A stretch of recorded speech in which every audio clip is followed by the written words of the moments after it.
എന്താണ് content creation?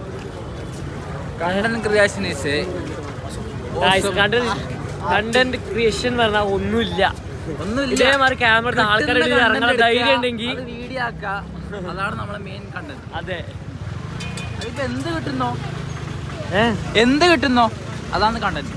ഇത്രയും ആൾക്കാരുടെ ക്യാമറ ആക്കാം മടി മാറിയ കണ്ടന്റ് ക്രിയേറ്റർ ആണ്.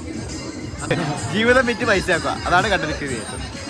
ആൾക്കാരുടെ ഇറങ്ങാനുള്ള മടിയിലേക്ക് എന്ത് വീഡിയോ ഇട്ടോ ആൾക്കാരുടെ കയറിയിട്ട് നമ്മൾ എന്തെടുക്കുന്നു ഇപ്പോഴത്തെ കാലത്ത് എത്ര നല്ല വീഡിയോ ഇട്ടാലും കത്താൻ പോണില്ല. അതാണ് കണ്ടന്റ്. അതാണ് അത്രേ ഉള്ളൂ. അത് പൂരപ്പറമ്പായാലും ഒരു മരണ വീടായാലും കണ്ടന്റ് എടുക്കണം. അത് പറയണ്ടോ? ഇതാണ് കണ്ടന്റ് എടുക്കുന്നത് ഗൈസ്. ഇത്രേ ഉള്ളൂ. ഇത്ര ധൈര്യം ഉണ്ടെങ്കിൽ കണ്ടന്റ് ക്രിയേറ്റർ ആവാം. ഇത്ര ആൾക്കൂട്ടത്തിൽ ഇടയ്ക്ക് കണ്ടന്റ് എടുക്കണം, അത്രേ ഉള്ളൂ. വേറെ ഒന്നും വേണ്ട. ഇത്ര ആൾക്കൂട്ടത്തിൽ ഫോൺ എടുക്കാൻ ധൈര്യം ഉണ്ടെങ്കിൽ ഒരു കണ്ടന്റ് ഈ ആൾക്കൂട്ടം എന്തിനാണെന്നറിയോ? മഹിയിലെ പെരുന്നാളാണ്.